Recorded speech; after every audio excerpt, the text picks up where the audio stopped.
আর এবার অভিষেক বন্দ্যোপাধ্যায়ের বিরুদ্ধে থানায় অভিযোগ বিজেপি নেতা অভিজিৎ দাসের। অভিষেকের বিরুদ্ধে ভোটে লড়েন অভিজিৎ দাস। 2018 সালের 21শে ডিসেম্বর অভিজিৎ দাসের গাড়িতে হামলা। অভিষেক বন্দ্যোপাধ্যায়ের বিরুদ্ধে এবার থানায় অভিযোগ। কথা বলবো, আনিসউদ্দিন রয়েছেন সঙ্গে। আনিসউদ্দিন, ডায়মন্ড হারবারে বিজেপি প্রার্থী অভিজিৎ দাস ওরফে ববি, তিনি গতকালই ডায়মন্ড হারবার থানার 2018 এবং 2023 সালে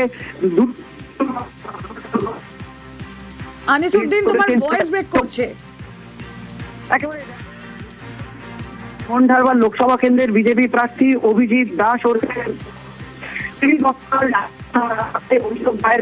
2018-2023 সালের দুটি হামলার ঘটনার পুনঃতদন্তে না, একেবারেই তোমার কথা শোনা যাচ্ছে না আনিসউদ্দিন।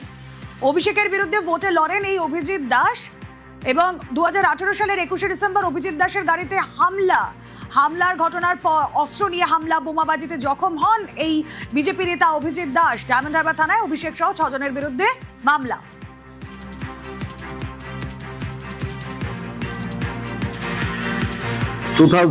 আমি যখন জেলা সভাপতি ছিলাম সেই সময় আমাকে অ্যাটাক করা হয়। অভিষেক ব্যানার্জির জন্যই আজকে আমি পঙ্গু হয়ে গেছি, কারো সাহায্য ছাড়া সিঁড়ি দিয়ে উঠতে পারি না। সে সময় কি বিভৎসভাবে আমাকে অ্যাটাক করা হয়েছিল। পুরো প্ল্যান ছিল অভিষেক ব্যানার্জি এবং ওর পিএ সুমিত রায়, এবং তার সঙ্গে ছিল মেহবুব গায়েন, গৌতম অধিকারী, জাহাঙ্গীর, এরা তো সব ছিলই। তখন অভিষেক ব্যানার্জির নাম ছিল বলে তখন এফআইআর নেওয়া হয়নি, এবং যারা অ্যাটাক করেছিল উভয় পক্ষের এগেনস্টেই যাতে অ্যাকশন নেওয়া হয় সেই জন্য আমি কমপ্লেন জমা দিই।